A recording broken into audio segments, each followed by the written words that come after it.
कैसे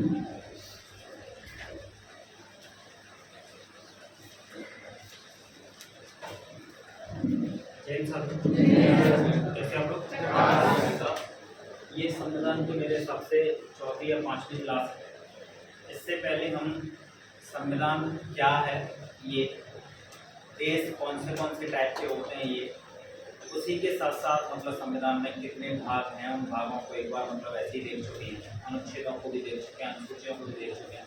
लेकिन आज से जो मतलब क्लास स्टार्ट हो रही है, उस क्लास का मतलब है कि हम इन भागों को अंदर देखें कि इन भागों के अंदर क्या है। एक एक अनुच्छेद को हम देख रहे हैं, उनके अनुच्छेद के अंदर मतलब क्या क्या आता है, ठीक है, तो इससे मतलब समझ रहे हैं। तो हम सबसे पहले संविधान का भाग 1 देख रहे हैं, और संविधान का भाग 1 है, इसका नाम है संघ एवं उसके राज्य क्षेत्र। नाम क्या है उसका? संघ एवं उसके राज्य क्षेत्र। तो संघ एवं उसके राज्य क्षेत्र का मतलब ये है कि हमारा देश, और देश हमारा किससे मिलकर बना हुआ है?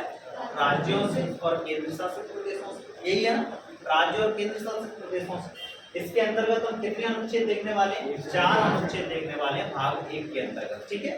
तो चलो सबसे पहले देखते हैं अनुच्छेद 1। अनुच्छेद 1 की सबसे पहले हम भाषा देखते हैं, फिर भाषा पढ़ने में बता दूं तुम्हें, घर पे जाके तुम्हें किताब खोल के नहीं देखनी है, पढ़ना है ही नहीं, मतलब मैं मना कर रहा हूँ, पढ़ना नहीं है। अगर तुम घर पे जाके पढ़ोगे तो फिर मतलब ये ठीक नहीं है। इसका मतलब ये है कि क्लास में तुमने ठीक से नहीं। अनुच्छेद 1 में देखो, इसमें कहा गया है कि इंडिया यानी भारत राज्यों का एक संघ होगा, जिसमें भारत के समस्त राज्य और केंद्र शासित प्रदेश सम्मिलित होंगे, जिनका वर्णन प्रथम अनुसूची में किया गया है। क्या मतलब है इसका?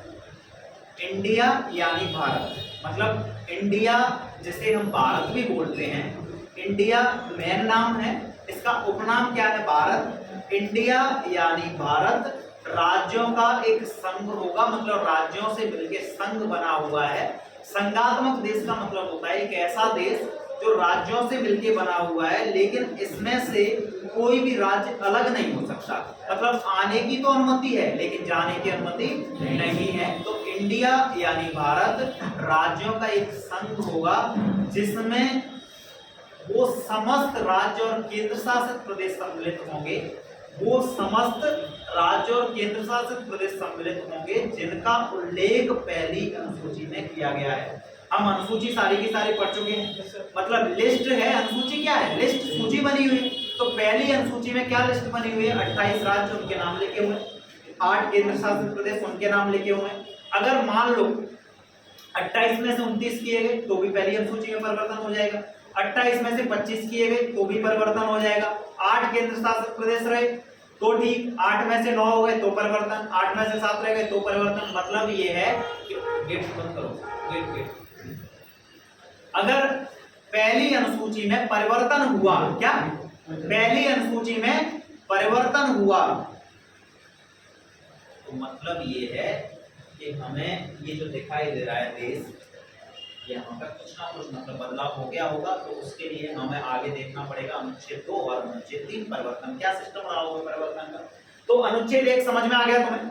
अनुच्छेद 1 क्या बोल रहा है? इंडिया यानी भारत राज्यों का एक संघ होगा, जिसके अंतर्गत समस्त राज्य और केंद्र शासित प्रदेश आएंगे। अगर तुमसे बोल ही दे कि भारत है क्या, तो पहली बात तो तुम्हें सिंपल सी बात बोलनी है कि संवैधानिक रूप से जो देश का नाम है वो इंडिया है, इसका उपनाम भारत है। इसके अंतर्गत एक तो राज्य आते हैं, केंद्र शासित प्रदेश आते हैं, और अगर किसी बाहरी क्षेत्र को हमने भारत में मिला दिया तो वो आता है। नहीं समझे? इंडिया है क्या?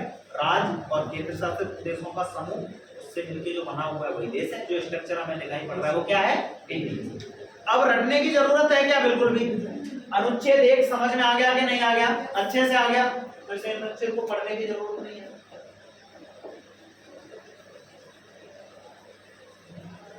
अनुच्छेद 1 अब कोई पूछ ले तुमसे तो बोलना, अनुच्छेद 1 क्या है? अनुच्छेद 1 बोलता है इंडिया के बारे में बताता है, और इंडिया में राज्य और केंद्र शासित प्रदेश आते हैं। ये है अनुच्छेद 1, ठीक है। अब अनुच्छेद 2 की साइड चल रहे हैं। अनुच्छेद 2 में देखो अनुच्छेद क्या बोल रहा है। अनुच्छेद 2 की पहले परिभाषा देख लेते हैं, मतलब इसमें लिखा गया भाषा क्या लिखी है, इसमें क्या प्रावधान किया गया, उसके बाद समझ लेंगे इसको आसान से। संसद को यह अधिकार प्राप्त है कि वह नए या विदेशी राज्यों का भारत में विलय कर सकती है। मतलब क्या? जो भारत की संसद है ना, उसके पास ये शक्ति है कि वो भारत के बाहर का कोई एरिया अगर भारत में मिलाए तो मिला सकती है। जैसे भी बांग्लादेश में डिस्टर्बेंस चल रहा है, और बांग्लादेश को अगर भारत में मिलाया जाए तो कौन से अनुच्छेद के तहत मिला सकते हैं? और ये अधिकार किसके पास है? किसके पास है अधिकार? किसके पास है अधिकार? कौन से अनुच्छेद के तहत है? पेपर में प्रश्न आए कि किसी बाहरी क्षेत्र को भारत में मिलाने का जो अधिकार है वो कौन से अनुच्छेद के तहत मिला हुआ है? किसको मिला हुआ है? किसी बाहरी क्षेत्र को भारत में मिलाने का अधिकार किसके पास है? कौन से अनुच्छेद के तहत? बाहरी क्षेत्र की अगर हम बात करें तो अभी भारत के बाहर क्या है? मतलब 28 राज्य और 8 केंद्र शासित प्रदेशों के अलावा जो कुछ भी है वो सब क्या है? बाहरी क्षेत्र। अब मान लो कि ये नेपाल को मतलब भारत में मिलाएं तो कौन से अनुच्छेद के तहत मिलाएंगे? बांग्लादेश को भारत में मिलाएं तो कौन से अनुच्छेद के तहत? पाकिस्तान को मिलाएं तो कौन से अनुच्छेद के तहत? अफगानिस्तान को मिलाएं, चीन को मिला लो, अमेरिका को मिला लो, वैसे ही होगा। पर मिलाएं तो कौन से अनुच्छेद के तहत? किसको है अधिकार? कौन से अनुच्छेद के तहत? किसी बाहरी क्षेत्र को। मैं फिर बोल रहा हूं, हमारा ये जो स्ट्रक्चर दिखाई दे रहा है ये तो भारत का है ही, इसके अलावा किसी को मिलाएंगे तो किससे मिलाएंगे हम? अनुच्छेद। एग्जाम्पल के आधार पर अगर हम देखें तो जब देश आजाद हो गया था तब भी हमारे पास गोवा नहीं था, सिक्किम नहीं था, पांडिचेरी नहीं थी, दमन दीव नहीं थे, इनको हमने बाद में मिलाया। किसी और के कब्जे में थे तो किसी और के कब्जे में थे, उनको भारत में मिलाया। कौन से अनुच्छेद के तहत मिलाया? अनुच्छेद 2 के तहत मिलाया। कोई दिक्कत तो नहीं है ना भाई? चलो आगे देखो, लिखा है अनुच्छेद 3। क्या लिखा है? अनुच्छेद 3 बोल रहा है संसद द्वारा नए राज्यों का निर्माण। लेकिन नए राज्य कौन से नए राज्य? वर्तमान राज्य क्षेत्रों के नाम, क्षेत्रफल और सीमाओं में परिवर्तन करके किया जा सकता है। मतलब ये है अनुच्छेद 2 के तहत तो हम बाहर वाले किसी एरिया को मिलाते हैं, और जब हम अनुच्छेद 3 की बात करते हैं, अच्छे से याद कर लो, जब हम अनुच्छेद 3 की बात करते हैं तो ये हमारा भारत का एरिया है पूरा का पूरा, इसमें 28 राज्य और 8 केंद्र शासित प्रदेश है। आया ना? अब मान लो कि हम मध्य प्रदेश में से कोई और राज्य बनाएं, मतलब मध्य प्रदेश को यहां से काट दिया, अलग किया, ये काम किसका है? संसद का। पहली बात, कौन कर सकता है ये काम? संसद कर सकती है। मध्य प्रदेश में से 2 राज्य बना लो, मध्य प्रदेश का नाम चेंज कर लो, मुरैना को उठा के उत्तर प्रदेश में डाल लो, मुरैना को उठा के मतलब महाराष्ट्र में मिला दो, वैसे तो मतलब ये है कि वर्तमान जो एरिया है भारत का, उसमें कुछ भी परिवर्तन होगा तो वो अनुच्छेद 3 के तहत होगा। मध्य प्रदेश में से छत्तीसगढ़ बनाया गया, कौन से अनुच्छेद के तहत? बोलो ना यार, कौन से अनुच्छेद के तहत? उत्तर प्रदेश में से उत्तराखंड बनाया गया, कौन से अनुच्छेद के तहत? बिहार में से झारखंड बनाया गया, कौन से अनुच्छेद के तहत? मद्रास को अलग किया, आंध्र प्रदेश बनाया गया, कौन से अनुच्छेद के तहत? कौन से अनुच्छेद के तहत? आंध्र प्रदेश में से तेलंगाना बनाया। अभी जम्मू कश्मीर और लद्दाख को अलग अलग किया गया, दादरा नगर हवेली दमन दीव को मिलाया गया। मतलब हमारा जो वर्तमान एरिया है इसमें कोई भी परिवर्तन होगा तो वो परिवर्तन होगा अनुच्छेद 3 के तहत, और किसी विदेशी जमीन को मिलाया जाएगा तो अनुच्छेद 2 के तहत। और कोई भी परिवर्तन हो, चाहे मध्य प्रदेश में, तो फिर हमें अनुसूची 1 में लिखना पड़ेगा ना उसका नया नाम, तो अनुसूची 1 में परिवर्तन हो जाएगा। और अनुसूची 4 का तो मैंने नाम सुना होगा, तो अनुसूची 4 तुम पढ़ चुके हो, राज्यसभा की सीट है। और राज्यसभा की सीटें हैं तो राज्य के लिए अलग से दी गई अलॉट की गई सीटें हैं।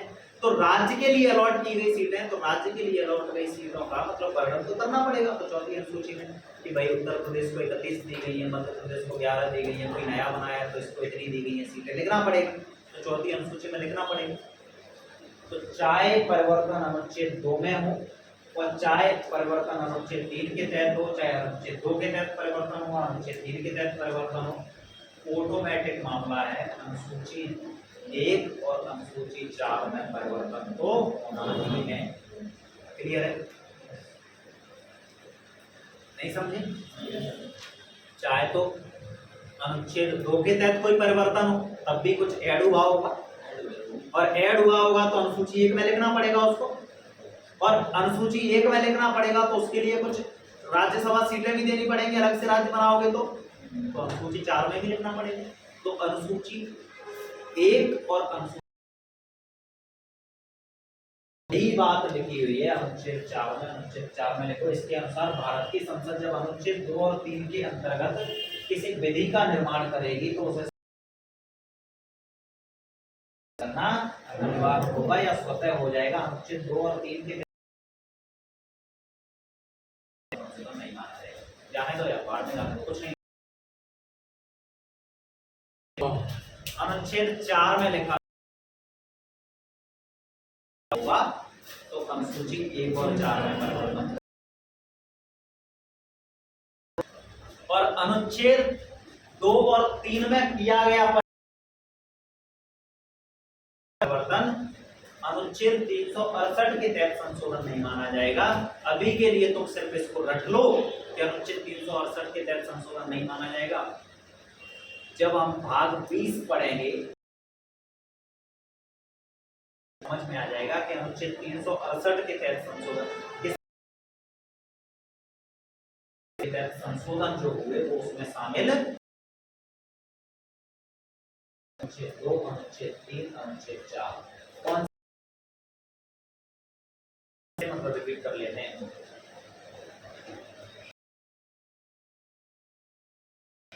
अनुच्छेद 2 में बाहरी राज्य को मिलाना, और अनुच्छेद 4 में अनुच्छेद 2 और 3 में परिवर्तन होगा तो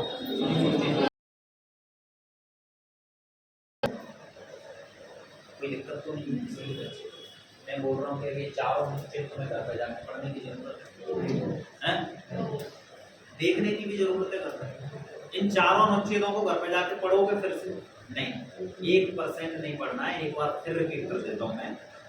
संविधान का भाग 1 है, उसमें राज्य और संघ राज्य क्षेत्र का वर्णन, मतलब संघ और उसके राज्य क्षेत्र मतलब देश के बारे में वर्णन है। उसमें 4 अनुच्छेद हैं। अनुच्छेद 1 बोल रहा है हमारा, अनुच्छेद 1 तुम्हें बोल रहा है कि इंडिया यानी भारत राज्यों से मिलकर बना हुआ है, राज्यों का एक संघ है, इसमें राज्य और केंद्र शासित प्रदेश शामिल है। अनुच्छेद 2 बोल रहा है कि किसी भी बाहरी क्षेत्र को मिलाना है तो संसद के पास ये अधिकार है, और अनुच्छेद 2 के तहत तो मिला सकते हैं। अनुच्छेद 3 बोल रहा है कि अगर वर्तमान राज्य क्षेत्र में से कोई परिवर्तन करना है तो ये अधिकार भी संसद के पास है। तो नाम में परिवर्तन कर सकते हो, मध्य प्रदेश का नाम तो मध्य भारत रख दो, मध्य भारत से हटा के कुछ और रख दो, किसी और का कुछ और रख दो, कुछ भी कर सकते हो। नाम परिवर्तन किसके पास है अधिकार? संसद के पास है। चाहो तो मध्य प्रदेश में से 4 राज्य बना दो, और चाहो तो उत्तर प्रदेश और मध्य प्रदेश को मिला के 1 बना दो, कुछ भी कर सकते हो, कोई दिक्कत है। और अनुच्छेद 4 है वो तुमसे बोल रहा है कि अनुच्छेद 2 और 3 में अगर परिवर्तन करोगे तो अनुसूची 1 और 4 में परिवर्तन। क्लियर? तो अनुच्छेद 1 से लेके 4 तक चलो। अब देखो भाग 2, और इसमें अनुच्छेद 5 से 11 तक वर्णन है। भाग 2 अनुच्छेद 5 से लेके 11 तक, और इसमें उल्लेख किसका है? नागरिकता। भाग 2 में किसका उल्लेख है? भाग 2 में नागरिकता का उल्लेख है, सिटीजनशिप की बात कर रहा है ये। तो बात देखते हैं कि भाई मामला क्या है। ये जो नागरिकता का प्रावधान है, पहली बात तो इसमें से सिंपल सी बात, जो एक प्रश्न है जिन्हें तुम याद रख लेना अच्छे से, ये जो नागरिकता का प्रावधान है हमने ब्रिटेन के संविधान से लिया है। नागरिकता का प्रावधान कहाँ से लिया है? ब्रिटेन के संविधान से लिया है। नागरिकता का प्रावधान कहाँ से? ब्रिटेन के संविधान से। और नागरिकता भारत में किस प्रकार की है? एकल नागरिकता है। कैसी नागरिकता है? एकल नागरिकता है। और एकल नागरिकता का जो मतलब है वो मतलब ये है कि भारत की नागरिकता होती है, किसी राज्य की, संभाग की, जिले की, तहसील की, पोस्ट की या गांव की नागरिकता नहीं होती। अगर कोई तुमसे पूछता है कि तुम कहाँ के नागरिक हो तो तुम मत बोलना कि हम मध्य प्रदेश के नागरिक हैं। हम सब कहाँ के नागरिक हैं? भारत के नागरिक हैं। हमारे पास नागरिकता भारत की है। हम सब इंडियन हैं, भारतीय हैं। हमारे पास चंबल की, विदर्भ की, मराठा की, इन सब की नागरिकता नहीं होती है। तो मतलब ये वाला मामला नहीं। भारत में नागरिकता किसकी मिलती है? भारत की एकल नागरिकता है हमारे यहाँ। किसी किसी देश में डुअल सिटीजनशिप भी है, कहीं पे तिहरी नागरिकता भी है, ट्रिपल सिटीजनशिप भी है। जैसे अगर हम मतलब बात करें अमेरिका की, तो वहाँ पर राज्य की भी नागरिकता होती है, देश की भी नागरिकता होती है। स्विट्जरलैंड की बात करें तो वहां पे तिहरी नागरिकता है, संभाग लेवल पे नागरिकता, राज्य लेवल पे नागरिकता और देश के लेवल पे नागरिकता। तो भाई क्या फर्क पड़ता है नागरिकता से? बहुत कुछ फर्क पड़ता है। फर्क ये पड़ता है, अगर भारत का नागरिक है तो ये तुम यहाँ पे वोट डाल सकते हो, भारत के नागरिक हो तो ही तुम यहाँ पे चुनाव लड़ सकते हो, भारत के नागरिक हो तभी तुम्हें यहाँ पे किसी सरकारी योजना का फायदा मिलेगा, भारत के नागरिक हो तभी तुम यहाँ पे मतलब किसी सरकारी जॉब में पार्टिसिपेट कर सकते हो, सरकारी जॉब में मतलब एंट्री ले सकते हो। सीधी सीधी बात ये है कि अगर तुम भारत के नागरिक नहीं हुए तुम्हें यहाँ पे एक तरीके से, बस इस तरीके से तुम रह सकते हो कि यहाँ पे किसी काम करने के लिए आए हुए हो, बाकी तुम्हें यहाँ पर देखा ही उस तरीके से जाएगा कि तुम किसी मतलब के नहीं हो। क्योंकि मान लो कि तुम्हें वोट देने का ये अधिकार ना हो तो यहाँ का सरपंच तुम्हें क्यों भाव देगा? क्योंकि तुम तो किसी काम के ही नहीं समझ में। जब प्रधान भाव नहीं दे रहा तो प्रधानमंत्री क्यों देगा? तो नागरिकता बहुत ज्यादा जरूरी है, बहुत ज्यादा। ठीक है, तो देखते हैं नागरिकता का मामला। समझ में तो आ गया ना नागरिकता की वैल्यू क्या है? चलो, तो नागरिकता भाई कैसे मतलब मिलती है, क्या सिस्टम है? तो पहले हम अनुच्छेदों को देख लेते हैं। कितने अनुच्छेद हैं इसमें? 5 से लेके 11 तक। तो सबसे पहले अनुच्छेद 5 में देखो, संविधान के प्रारंभ होने पर नागरिकता का प्रावधान, मतलब स्टार्टिंग की जब बात करें तो अनुच्छेद 5 जो प्रावधान कर रहा है वो ये था, हमारा जब संविधान लागू हुआ तो उसने मतलब बोला कि 1947 से पहले जो लोग यहाँ पर रह रहे उन्हें डायरेक्ट नागरिकता मिल जाएगी भारत। चलो वो व्यक्ति नहीं रह रहा, तो उसके माता या पिता में से कोई भी भारत का अगर मतलब जिसका जन्म भारत में हुआ है तब भी उसको भारत की नागरिकता मिल जाएगी। मैं तो बोल रहा हूँ समझना बहुत अच्छे से, तुम्हें ये समझ में आएगा कि नागरिकता का मतलब क्या है। अभी तुम्हें नहीं समझ में आता नागरिकता का मतलब क्या होता है, नागरिकता न मिलने का क्या होता है। तो शुरुआती मामला तो ये था कि तुम्हारा जन्म भारत में हुआ है तो तुम भारत के नागरिक हैं। चलो कोई बात नहीं, तुम्हारा जन्म कहाँ हुआ है कोई बात नहीं, लेकिन तुम्हारे माता या पिता में से किसी एक का भी जन्म भारत में हुआ है तो तुम्हें भारत का नागरिक माना जाएगा।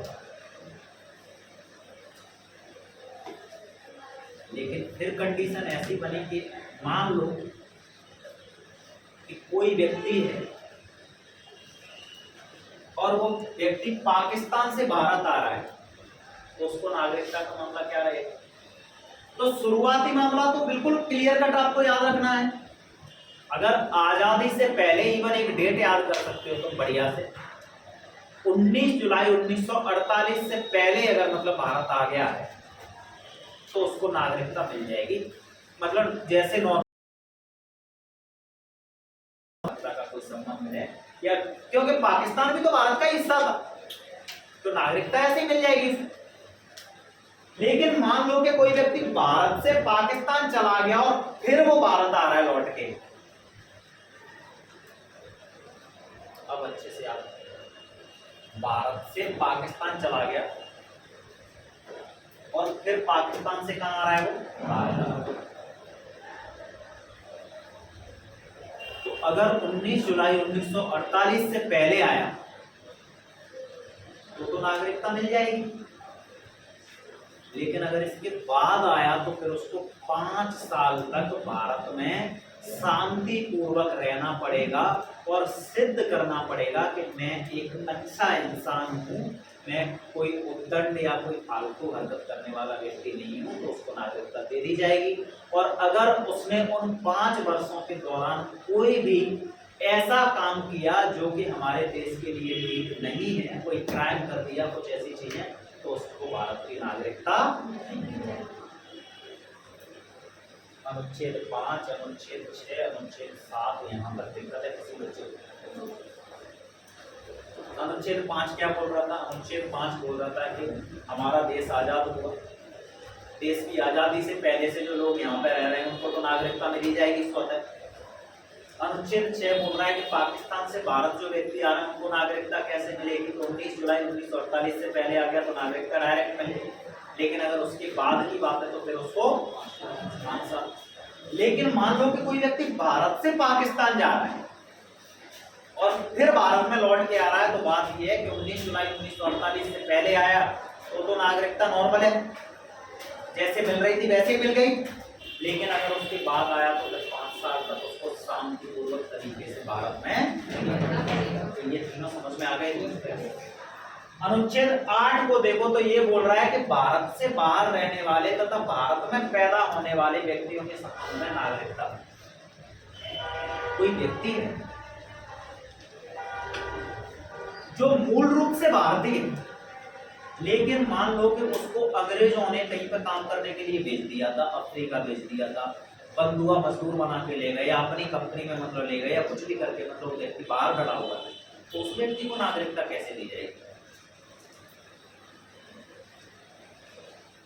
तो उन व्यक्तियों के लिए भी उस समय पर तो प्रावधान किए गए कि वो व्यक्ति जैसे देश आजाद हुआ उसके बाद वो सीधा मतलब अगर भारत में आ गए तो उनको मतलब बिना किसी शर्त के, बिना किसी कंडीशन के भारत की नागरिकता दे दी जाएगी। लेकिन अगर संविधान लागू होने के बाद अगर वो भारत में आ रहे हैं तो फिर उनको कितना 5 साल तक शांतिपूर्ण तरीके से रहना पड़ेगा।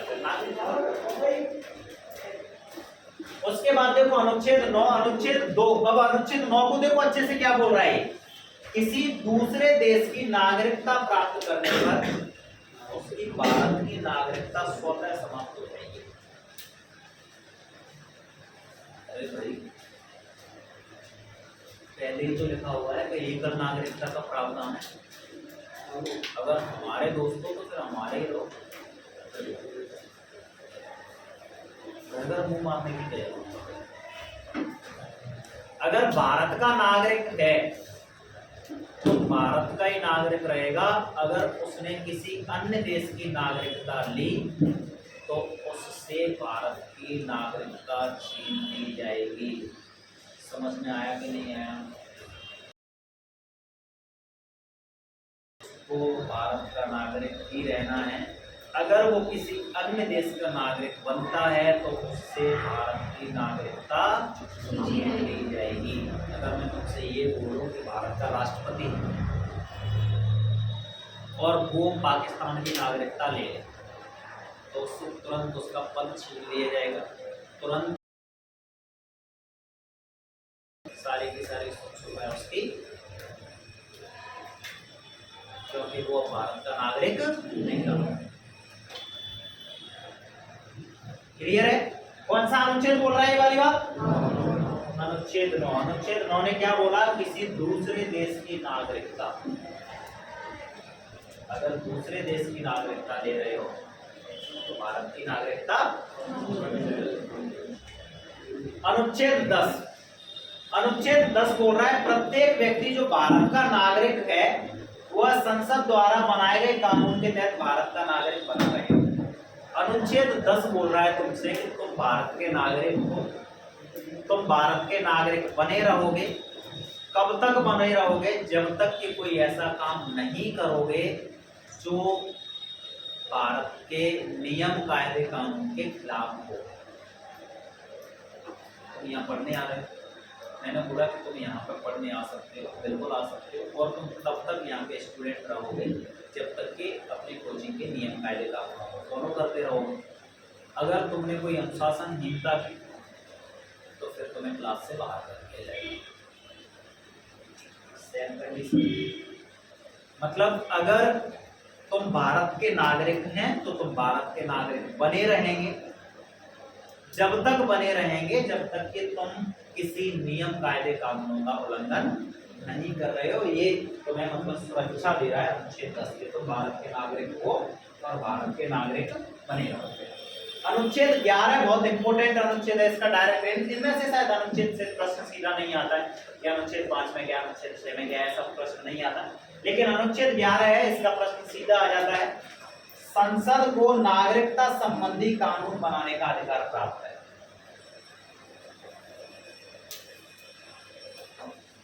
मतलब नागरिकता से संबंधित कानून बनाने का जो अधिकार है वो किसके पास है? संसद के पास। अब तुम्हें दिखाई नहीं पड़ा,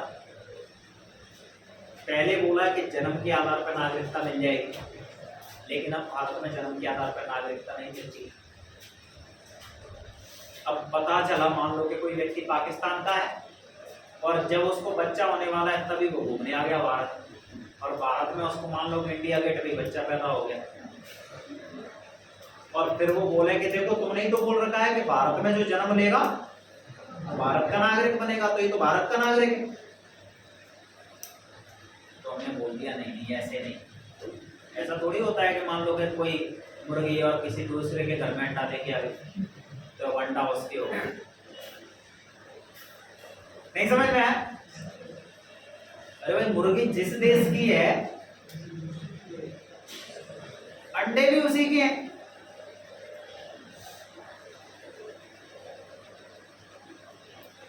जन्म के आधार पर नागरिकता नहीं देते हो, और अब तो 5 साल में भी नागरिकता नहीं देते,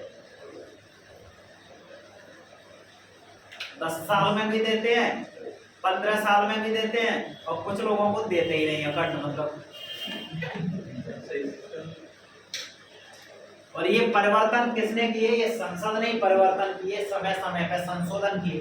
1955 में संशोधन किए, 1986 में छोटे छोटे संशोधन बीच में भी किए, 1955 में, 1986 में, 2019 का संशोधन है वो बहुत तगड़ा वाला है, बवंडर वाला मतलब संशोधन। तो समझ लो, तुमने नाम सुन रखे होंगे कभी CAA, CAA नाम सुना है? नहीं सुना।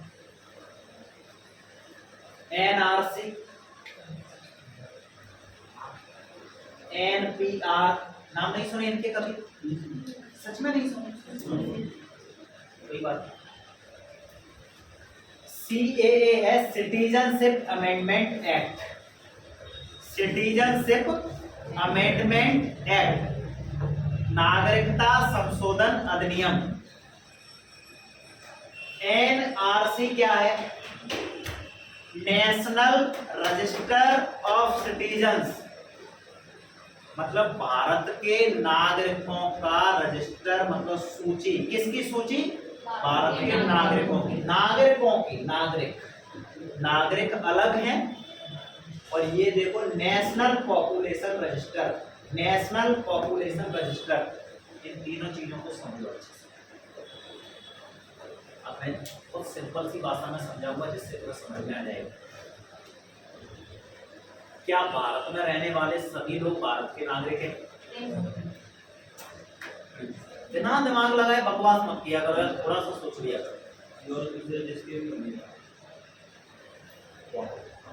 क्या भारत में रहने वाले लोग सभी भारत के नागरिक हैं?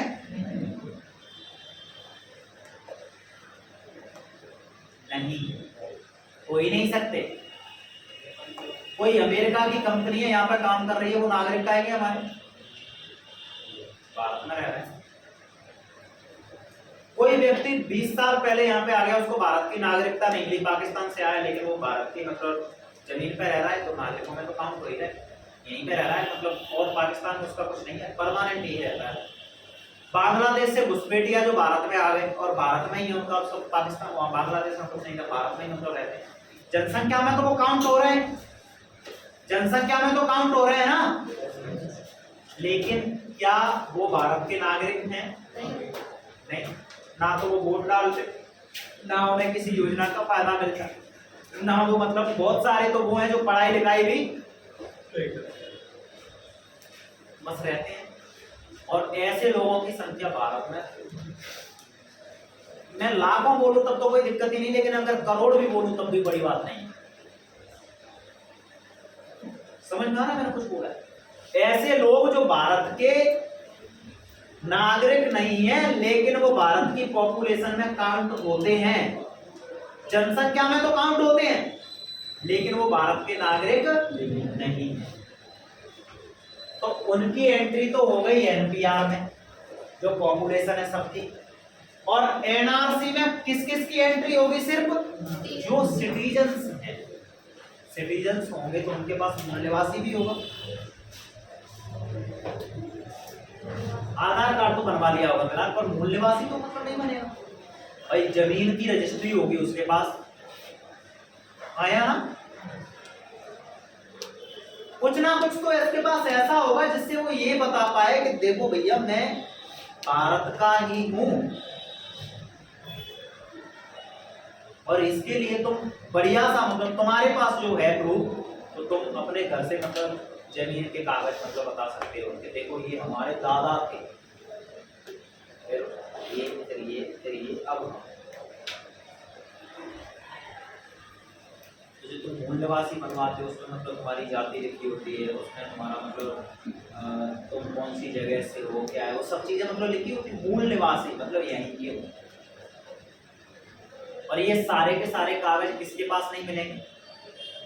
जो यहाँ का नागरिक नहीं है उसके पास कहाँ से मिल जाएंगे? बांग्लादेश से घुसपैठ करके आया है, उसके पास कहाँ से मिल जाएगा?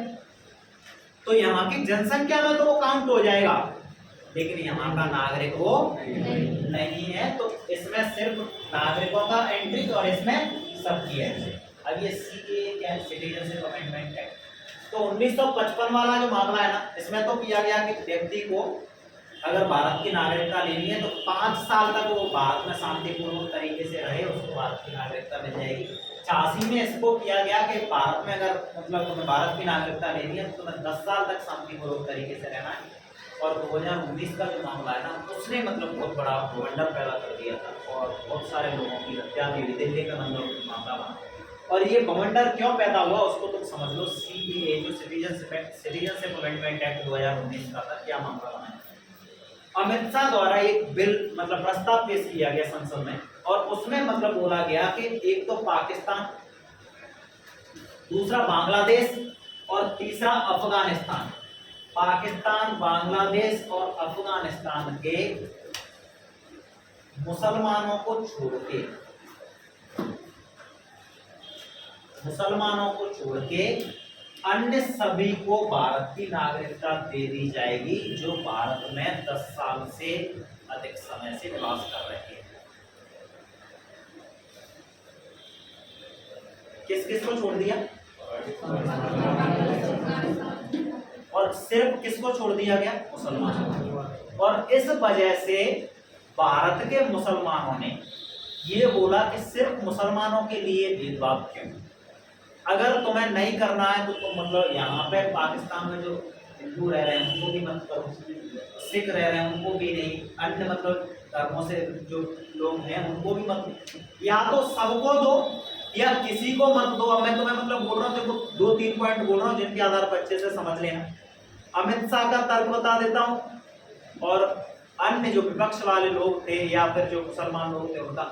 तो पहले तो मैं मतलब तुम्हें तर्क बता रहा हूँ अमित शाह का, और फिर मैं मतलब तुम्हें तर्क बताऊंगा विपक्ष वालों का कि इनका क्या तर्क है। तो अमित शाह का कहना ये था कि मुसलमानों को भारत में आने की जरूरत क्या है? ये तो मुस्लिम देश है, ये भी मुस्लिम देश है, ये भी मुस्लिम देश है, इनको भारत में आने की जरूरत ही क्या मुसलमानों को? पर यहाँ पे जो अन्य धर्मों के लोग हैं उन धर्मों के लोगों के साथ ये लोग भेदभाव कर रहे हैं, इस वजह से उन लोगों को भारत की नागरिकता दे रहे हैं हम लोग। और ना सिर्फ हिंदुओं को दे रहे हैं, सिखों को भी दे रहे हैं, बौद्धों को भी दे रहे हैं, जैनों को भी दे रहे हैं, ईसाइयों को भी दे रहे हैं, पारसियों को दे रहे हैं, सिर्फ मुसलमानों को इस वजह से छोड़ रहे हैं क्योंकि पाकिस्तान इस्लामिक देश है, ये भी इस्लामिक देश है, ये भी इस्लामिक देश है, और इस्लामिक देश में मुसलमान को भारत में आने की क्या जरूरत पड़ रही?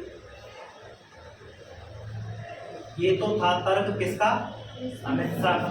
और दूसरी बात, अगर फिर भी वो भारत में मतलब कोई मुसलमान है और वो भारत का नागरिक अगर बनना ही चाहता है तो उसको भारत में आके 12 वर्ष मतलब शांतिपूर्ण तरीके से अपने बिताए और उसको देखेंगे, अगर मतलब व्यक्ति होगा काम का तो नागरिकता दे देंगे, नहीं तो नहीं देंगे। लेकिन इसको बवंडर बनाया गया, और बवंडर मतलब इस तरीके से बनाया गया कि नहीं, या तो सबको या फिर किसी को नहीं। अब वजह क्या है? वजह ये कि जो भारत देश है ना वो धर्मनिरपेक्ष है, मतलब किसी भी धर्म का देश नहीं है। कोई भारत का देश जो देश है हमारा, उसका कोई राष्ट्रीय धर्म नहीं है। ये नहीं बोल सकते कि हिंदुओं का देश है, कि सिखों का देश है, कि ईसाइयों का है, पारसियों का है, जैन का है, बौद्ध का है, या फिर मुसलमानों का है। ये सबका है, ये नहीं बोल सकते हम किसी का नहीं है। हम क्या बोलेंगे?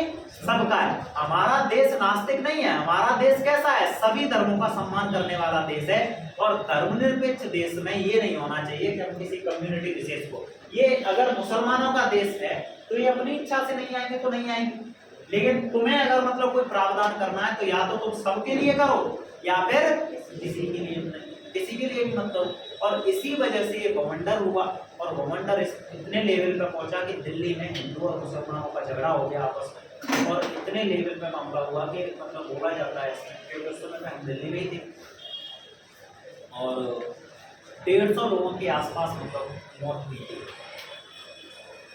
और हिंदू मुसलमानों को फिर वहाँ पे धारा 144 लगाई गई, और फिर वहाँ पर मतलब वो लागू रही। धीरे धीरे तक करके मतलब उसको शांत किया गया, लेकिन तब भी शांत नहीं हुआ।